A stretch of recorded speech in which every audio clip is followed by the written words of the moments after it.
C'est donc M. Marcel Pérez qui va ouvrir cet après-midi. Vous le connaissez bien à Moissac, où il a ses habitudes depuis 12 ans. Il est musicologue, il a fondé le CIRMA, le Centre d'études et de recherche musicale. Il est bien sûr musicien, il nous a donné un concert de carillon à l'ouverture de ces journées. Et il étudie particulièrement la musique ecclésiastique, la musique religieuse, et grâce aussi aux manuscrits et à tout ce que le Fonds de Moissac peut lui donner à étudier. Non seulement il étudie, mais il met en œuvre avec l'ensemble Organum. Donc vous êtes un peu ici chez vous, Monsieur Pérez, et c'est un familier de la maison que je laisse la parole maintenant. Merci, Monseigneur. Est-ce que vous m'entendez bien comme ça? Comme ce matin et hier, il y a les conférences et puis ensuite les réponses aux questions. Cette conférence tentera de cerner ce que les mots art et création. Plus proche. Comme ça, vous m'entendez mieux? Surtout si vous m'entendez plus, vous m'arrêtez, parce que parfois au cours de la conférence, on peut tourner la tête. Donc n'hésitez pas, surtout. Cette conférence tentera de cerner ce que les mots art et création pouvaient signifier il y a un millénaire, lorsque l'abbatiale de Moissac fut consacrée. L'édification d'un sanctuaire représentait l'ultime aboutissement de ce que la conscience humaine pouvait accomplir. Le lieu où l'homme, ayant assumé et réalisé ses capacités créatrices, peut accueillir celui qui l'a créé. L'édifice de pierre inerte devient ainsi la partie visible d'une présence qui progressivement se révèle au rythme du déploiement liturgique, lorsque la parole, portée par le chant, emplit le sanctuaire et révèle l'harmonie interne qui donne forme au monde. Je m'arrête parce que le Père Sirga est arrivé. Attendez. Et comme le Père Sirga n'entend pas bien, j'ai fait une copie pour lui. Voilà. Pierre.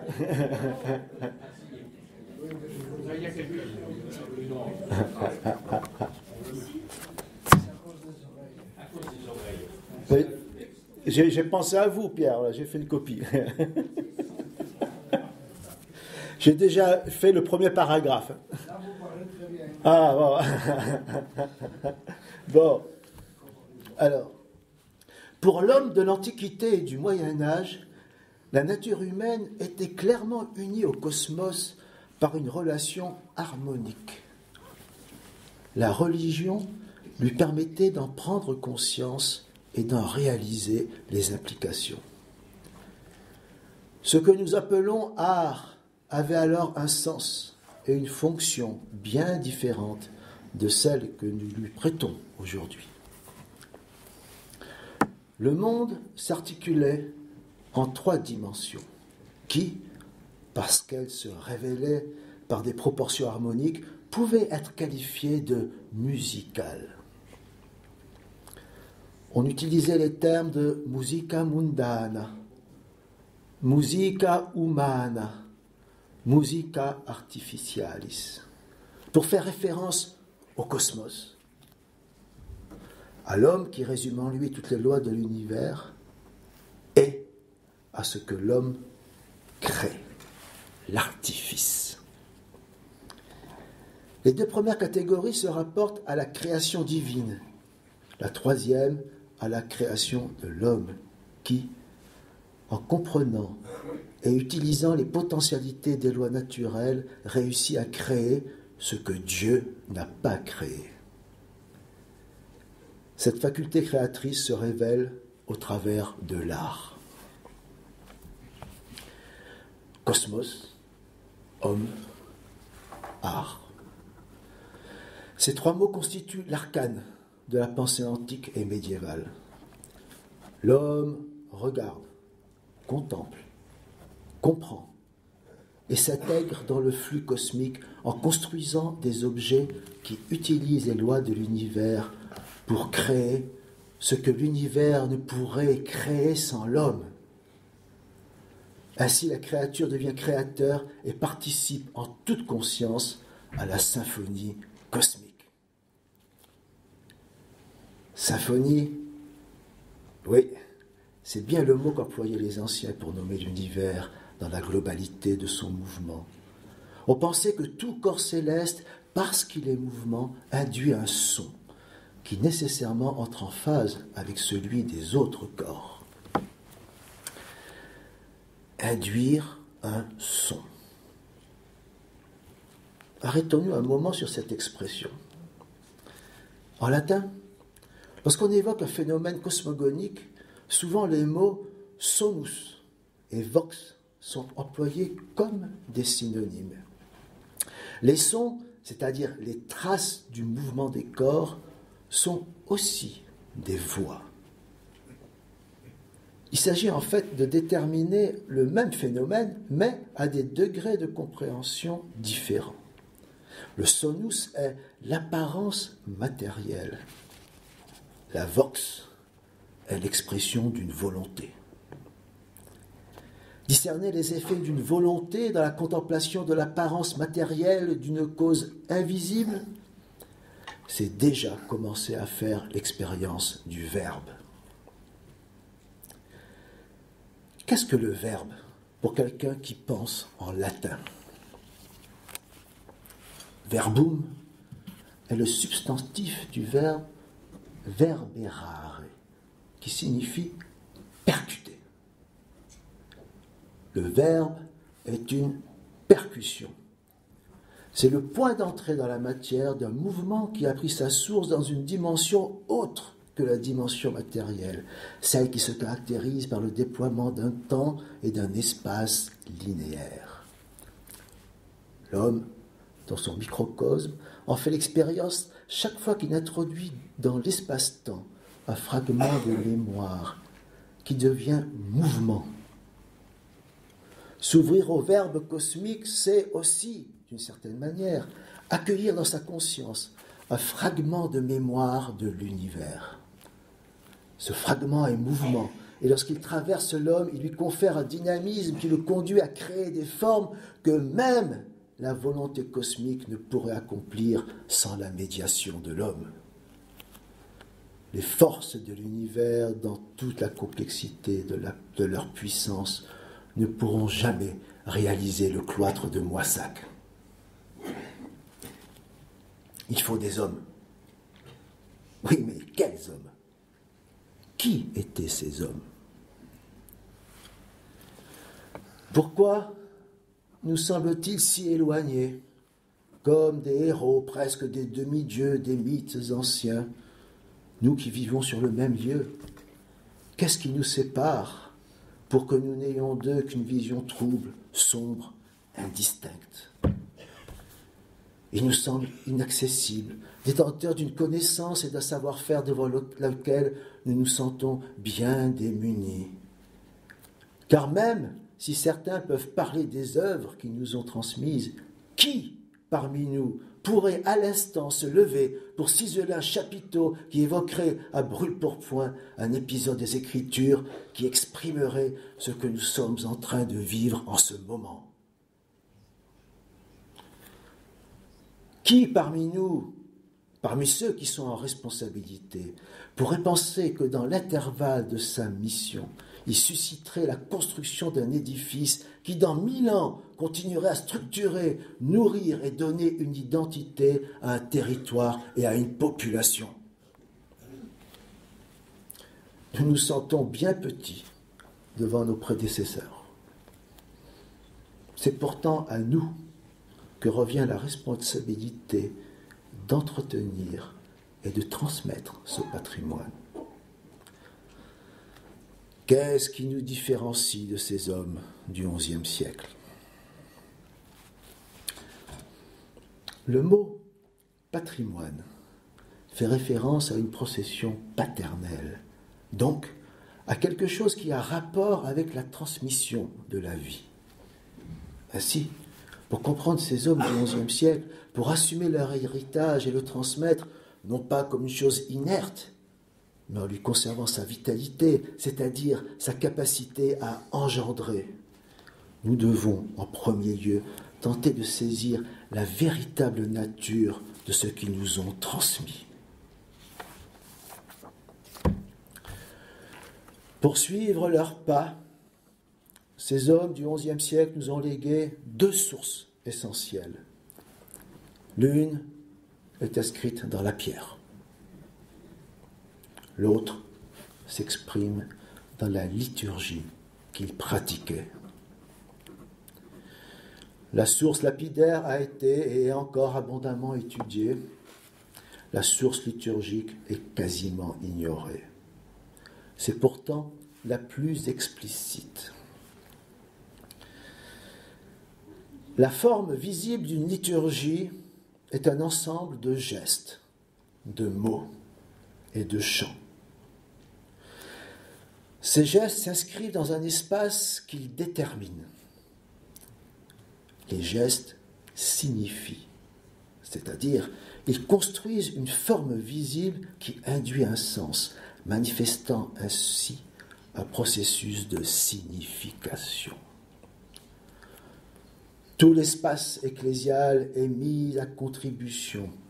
Rien ne doit échapper à l'ordonnancement de la pensée. L'orientation de l'édifice, la position des célébrants, leur mouvement, la directivité de la proclamation. Certains chants sont proférés vers l'est, d'autres vers l'ouest. L'évangile, toujours vers le nord.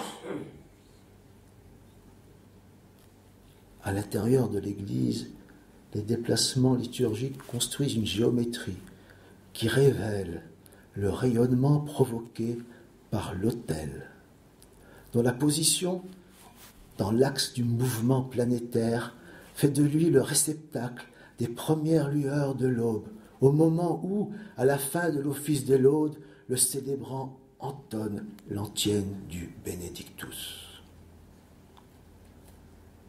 Ce même autel reçoit directement les rayons du soleil à la fin du deuxième tiers de la troisième heure, au moment, au cours de la messe du jour, où le célébrant entonne la prière eucharistique. À la 12e heure, l'heure des vêpres, l'antienne du Magnificat est entonnée au moment où les rayons solaires frappent l'autel de face dans l'axe exact est-ouest. Pour ces hommes du XIe siècle, la liturgie est d'abord une symphonie qui se joue en parfaite synchronie avec le cosmos.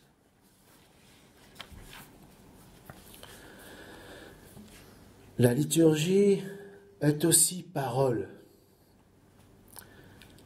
Parole tirée des Écritures. Mais ces hommes d'il y a 1000 ans n'étaient pas que des auditeurs. Ils composaient aussi des paroles.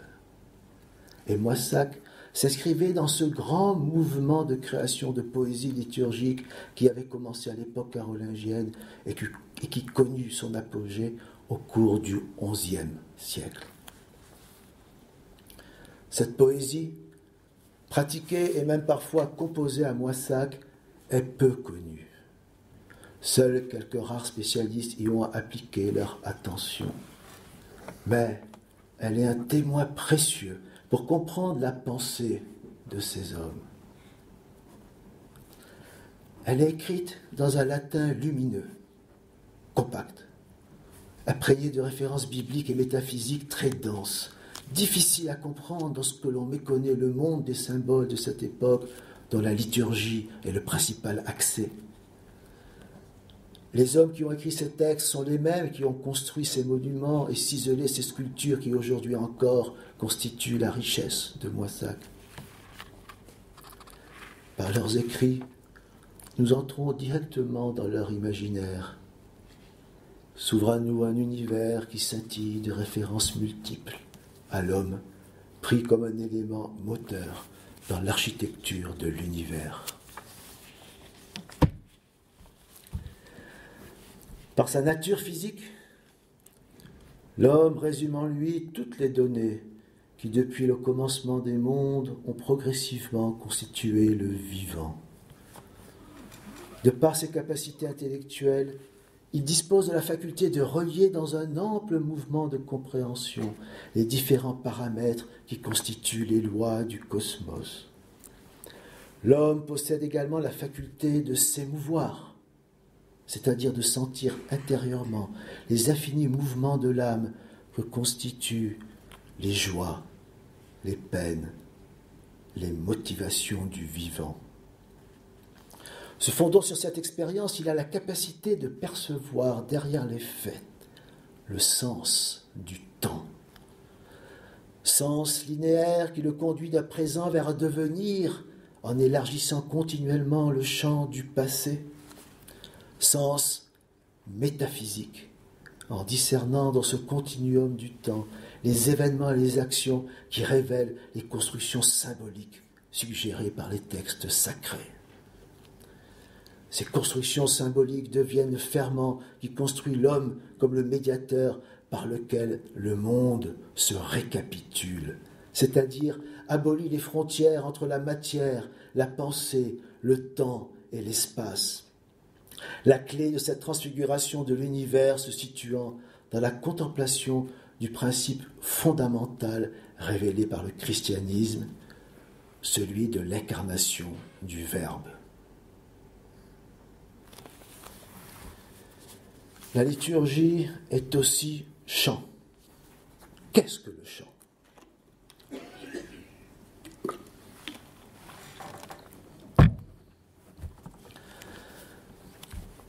Le latin utilise plusieurs mots pour cerner cet acte évoqué par le verbe chanter. Canere, cantare, psalere, concinere, modulare. Mots qui ressemblent au vocabulaire musical du français contemporain. Mais on utilise aussi parfois le verbe dicere pour qualifier un acte vocal qu'aujourd'hui nous désignons aussi par le verbe chanter. Le mot latin le plus adéquat pour traduire cet acte vocal est oratio.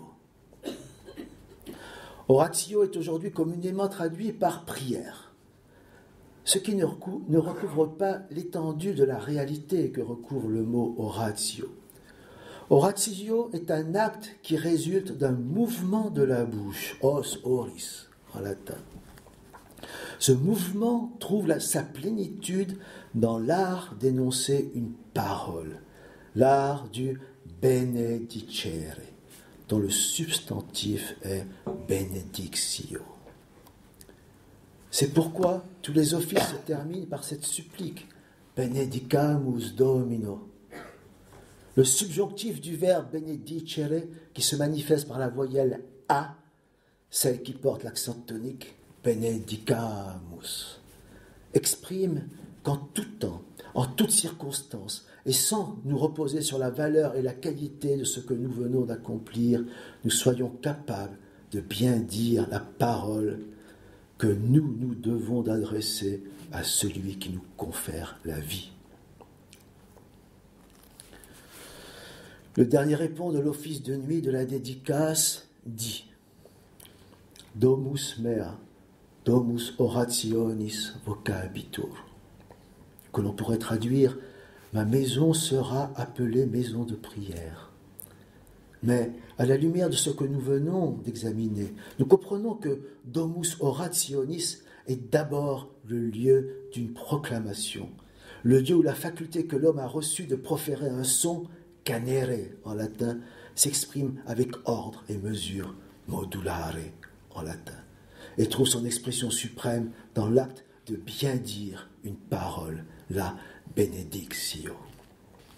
Ainsi, la Domus Orationis circonscrit le lieu où le Verbe, par la vie de ceux qui pratiquent la Benedictio, devient vivant. Ce lieu est celui de la parole. Regardons un instant le déroulement de la cérémonie de la consécration. Après avoir ouvert les portes du futur sanctuaire, le célébrant donne l'ordre de fuir aux esprits qui n'ont rien à faire dans ce lieu. Puis, le premier chantre, qui est aussi le maître de cérémonie, entonne le premier chant et ouvre la symphonie qui, pour les siècles à venir, fera vibrer ce lieu. Le texte dit « Pax aeterna, ab aeterno patre, oic domui ». Ce chant évoque la paix 3 fois sainte qui désormais va recouvrir ce lieu, la paix éternelle qui vient du Père, la paix pérenne qui provient du Verbe du Père, la paix que confère l'Esprit Saint, nommé le consolateur de bonté. Puis, tous chantent l'hymne Veni Creator Spiritus en traversant la nef et en se dirigeant vers le lieu à la croisée du transept et de la nef où sur le sol a été répandu un tapis de cendres. Au cours du premier millénaire, c'était un tapis de cendres qui venait toujours d'Irlande. Et là, le célébrant accomplit l'acte qui à jamais va sceller la destination et la fonction de ce lieu. Il trace dans la cendre l'alphabet grec et l'alphabet latin en forme de croix. Par ce geste, ce lieu devient le lieu du Verbe, les lettres, éléments constitutifs de la parole humaine par laquelle Dieu s'adresse aux hommes, sont gravés dans le sol de l'édifice. Pendant cette cérémonie, le chœur chante le cantique Benedictus Dominus, Deus Israel, quia visitavit et fecit redemptionem plebis sui. Que soit béni le Seigneur Dieu d'Israël, car il a visité son peuple et l'a racheté de l'esclavage du péché. Ce cantique, souvenez-vous, que l'on chantera par la suite tous les matins, aux premières lueurs de l'aube, lorsque l'autel émerge des ténèbres de la nuit. Oui, ce lieu, cette Domus Orationis, est le lieu de la parole qui transmet la paix, la parole qui ouvre les regards à la perception de la vision de paix qui se dit en hébreu Yerushalem. Ce lieu est celui de la proclamation du Verbe. Le texte de ce dernier répond de l'office de nuit continue en précisant « Dans cette maison, quiconque demande reçoit, et celui qui cherche trouve. À celui qui frappe à la porte, on la lui ouvrira. » Revenons maintenant à la question initiale de ce chapitre. Qu'est-ce que le chant ?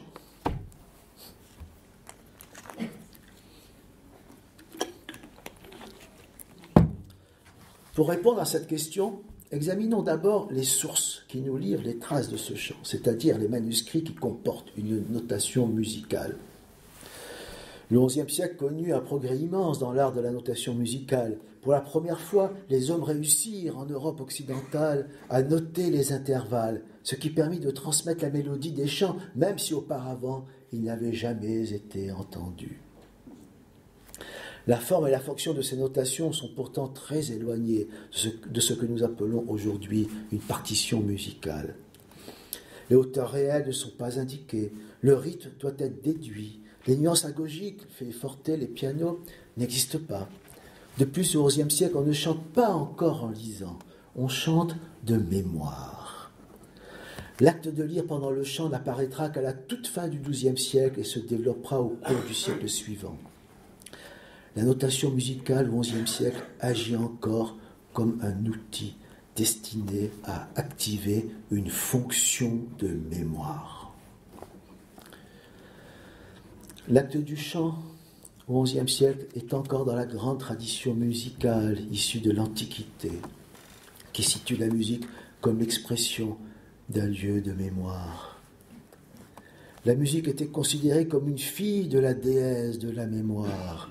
Saint Augustin, à la question de son fils lui demandant ce qu'est le chant, lui répond « Chanter, c'est se souvenir ». Le chant est un activateur de mémoire. Alors, qu'est-ce que la mémoire ? Le rôle de la mémoire est central dans la construction que l'homme élabore progressivement de sa propre identité en relation avec le monde. La mémoire est l'antidote à la progression naturelle du temps et sa conséquence naturelle, inexorable, la mort et l'oubli. Au fur et à mesure que l'homme découvrait les immenses potentialités de la mémoire, a dû commencer à émerger la notion d'éternité, dont la mémoire serait comme un avant-goût. Les hommes ont rapidement compris que la mémoire est un immense univers qui échappe aux lois du temps linéaire, et par ce fait pourrait même conduire la conscience vers les mondes à venir, le futur. Soyons vigilants, car nos consciences contemporaines sont formatées autour d'un axe qui distingue le passé, le présent et l'avenir. Mais il n'est pas certain que les hommes d'autrefois fonctionnaient selon ce schéma. Les sociétés qui ignorent tout système d'écriture utilisent cependant des codes très précis pour mettre en mouvement les processus mémoriels. Une des premières choses dont les hommes durent avoir conscience est le caractère cyclique des phénomènes naturels. Le monde que nous expérimentons est une création perpétuelle. Pour que la vie se maintienne, elle doit constamment avancer. Et pour avancer, elle doit se renouveler en parcourant le trajet qui permet aux différents éléments qui constituent le vivant de rester en relation les uns avec les autres.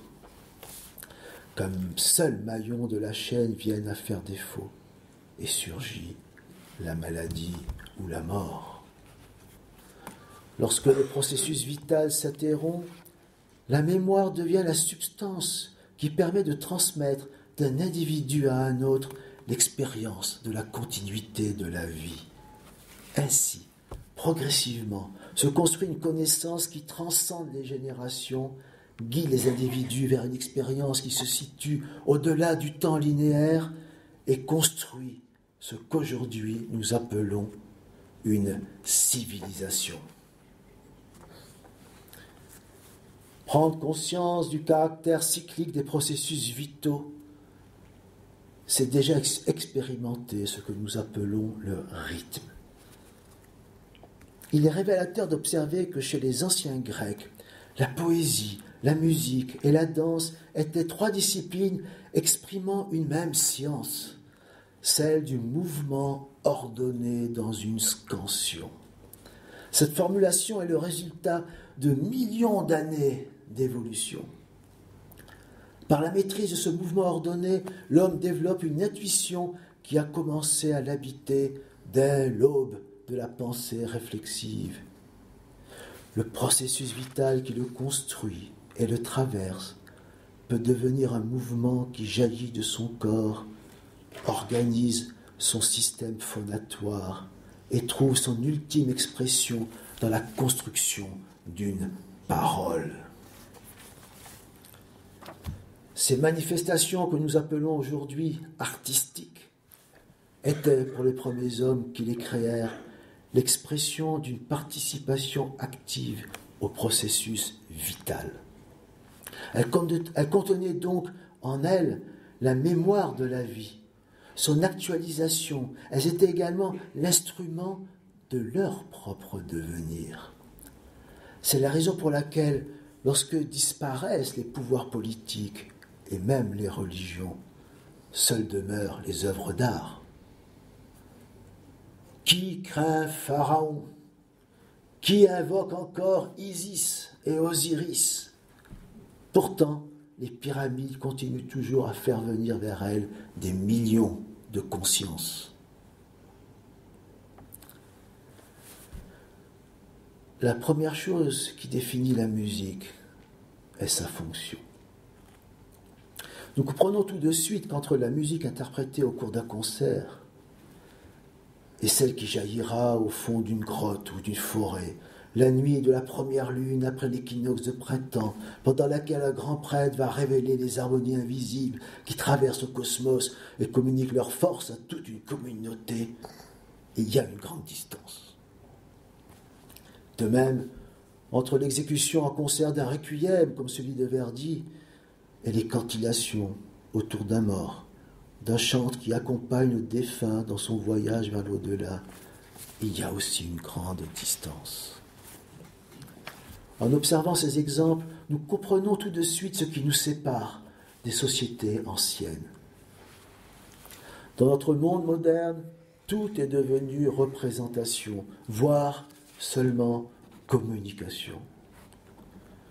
Lorsque nous évoquons les formes d'art d'autrefois, nous le faisons dans un esprit muséographique.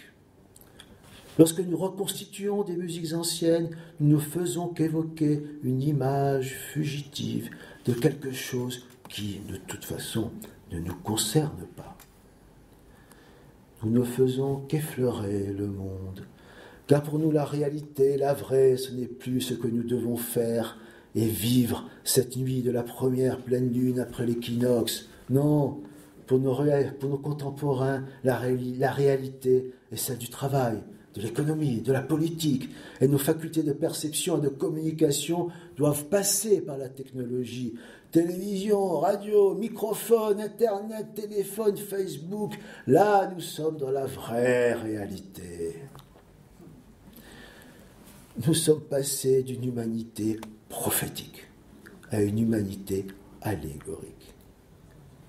Le prophète vit, exprime et communique les réalités invisibles.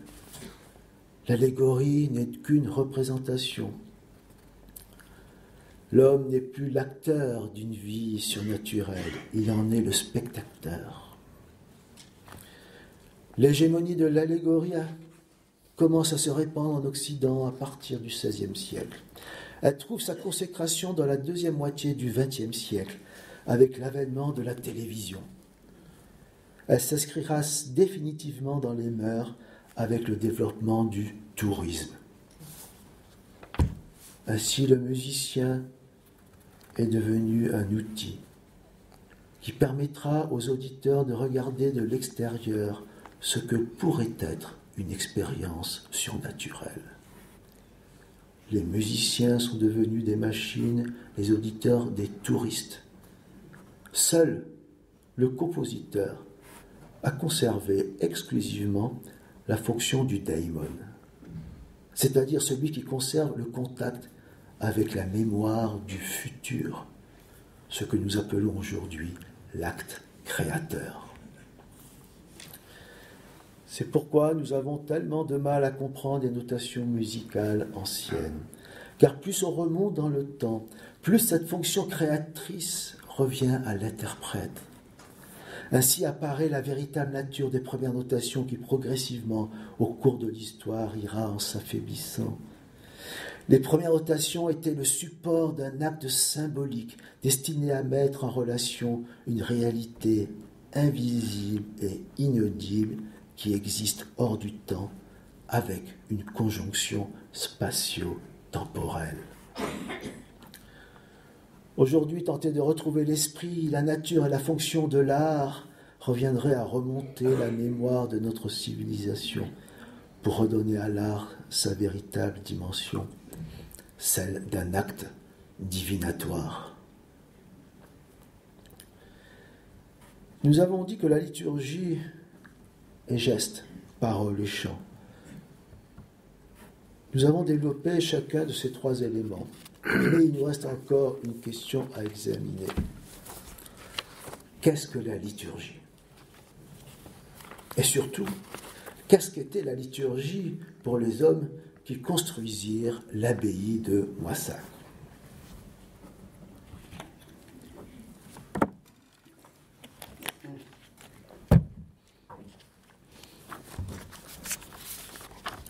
Pour tenter de répondre à cette question, il nous faut brièvement évoquer le passé récent de l'Église. La deuxième moitié du XXe siècle a connu une brisure liturgique sans précédent dans l'histoire de l'Église, dont nous sommes tous témoins. Cette brisure a eu pour effet de couper les générations nées après 1950 du patrimoine liturgique antérieur à la Réforme. Depuis Vatican II, la notion de patrimoine liturgique est quasiment absente de la réflexion sur l'action liturgique. Cette notion fait même souvent l'objet d'un rejet catégorique chez certains. Ceux qui se qualifient de modernes posent comme principe que les formes liturgiques anciennes non seulement n'ont aucun intérêt pour les hommes d'aujourd'hui, mais pourraient même leur être nuisibles. La notion de patrimoine liturgique, absente du discours contemporain sur la liturgie, devrait pourtant occuper une place centrale.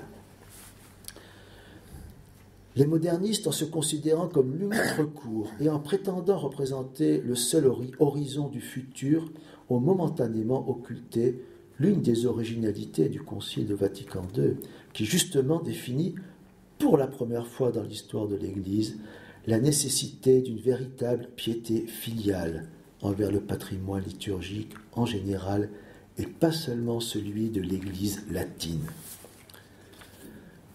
L'obsession chez les modernistes intransigeants du tout vernaculaire a enfermé les catholiques d'aujourd'hui dans de véritables ghettos linguistiques qui peuvent les rendre imperméables à la culture religieuse, artistique et intellectuelle du christianisme, à laquelle les plus motivés n'ont accès que par l'intermédiaire d'une démarche muséographique.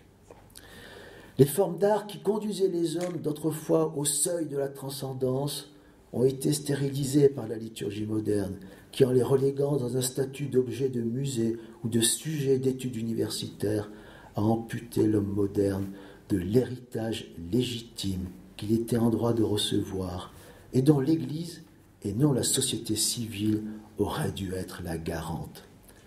Et ce, malgré les efforts de Jean-Paul II et les textes extrêmement explicites de Benoît XVI pour inviter les catholiques à une véritable et authentique fluidité liturgique. Les liturgistes de la deuxième moitié du XXe siècle ont observé que le mot liturgie est composé de deux mots grecs, dont l'un fait référence au peuple et l'autre à une œuvre en action, une œuvre en train de se faire. On en conclut que la liturgie devrait être l'œuvre pour le peuple, et on se servit de cette interprétation pour justifier à la fois l'usage exclusif des langues vernaculaires et le retournement du célébrant vers le peuple au cours de la liturgie eucharistique. Pourtant, cette interprétation littérale des mots occulte le sens et la fonction première du mot liturgie. Et c'est ce qui explique que les catholiques d'aujourd'hui se trouvent si éloignés des 20 siècles de culture liturgique qui les ont précédés. Dans la Grèce antique, la liturgie était un impôt. Un impôt auquel n'étaient assujettis que les citoyens les plus riches. Un impôt dont le montant n'était pas fixé, mais tout le monde connaissant l'étendue de la richesse de ceux qui devaient s'en acquitter, il eût été grotesque de donner peu lorsque l'on avait beaucoup reçu. Oui, il s'agissait de générer une œuvre pour le peuple, mais l'argent de cet impôt servait à illustrer le rayonnement de la cité. Illustrer, rendre illustre. Illustrare en latin, même racine que illuminare. Il est question de lumière. Lors de la consécration d'une église, le célébrant assemble au cours de la cérémonie ce qui va constituer l'eau lustrale, composée d'eau, de sel, de vin et de cendre. L'autel et tous les murs de l'église recevront cette eau. Illustrare, rendre lumineux, c'est-à-dire conférer la faculté de générer et de rayonner la lumière. Ceci nous conduit au dernier cantique évangélique qui clôt la journée liturgique. Nous avons déjà évoqué le premier cantique entonné aux premières lueurs de l'aube, le Benedictus, puis le deuxième cantique évangélique, le Magnificat, entonné lorsque l'autel reçoit perpendiculairement la lumière du soleil à l'approche de l'horizon avant sa disparition à l'ouest du sanctuaire. Lorsque la nuit est complète, que toute l'Église est plongée dans l'obscurité et qu'il ne reste plus qu'une veilleuse qui atteste le lieu de la présence eucharistique, alors il est temps d'entonner le Nunc Dimittis, hymne à la clarté qui ne s'éteint pas, lumière pour conduire les peuples vers la levée du voile qui obscurcit les yeux de chair et entrave l'envol de l'esprit. Oui, les bâtisseurs de Moissac, ceux qui ont ciselé la pierre brute pour y sceller l'alliance de Dieu parmi les hommes, ceux qui par leur voix ont proclamé la perpétuelle incarnation du Verbe, oui, ces hommes-là étaient intégralement des liturgistes. Oui, ces hommes-là étaient des créateurs. Oui, ces hommes-là étaient des artistes. L'impôt qu'ils ont offert de leur plein gré continue à illustrer la cité qu'ils ont générée. Ce qu'ils ont donné est immense, car ce qu'ils avaient reçu l'était bien plus. Ce don continue à rayonner, comme l'Église plongée dans l'obscurité de la nuit continue à rayonner d'une lumière qui ne s'éteint jamais, invisible aux yeux, mais véritable feu intérieur qui consume, sans les brûler, les cœurs de ceux qui se dressent dans la nuit pour porter témoignage par leur voix. Ainsi, la lumière qui resplendit depuis le complexe abbatial traverse la nuit des temps et nous emporte dans le flux d'une aube perpétuelle qui résonne encore du chant qui, un jour de novembre 1063, se répandit pour la première fois dans le sanctuaire, tandis que le célébrant traçait dans la cendre les lettres des alphabets grecs et latins. Benedictus Domini.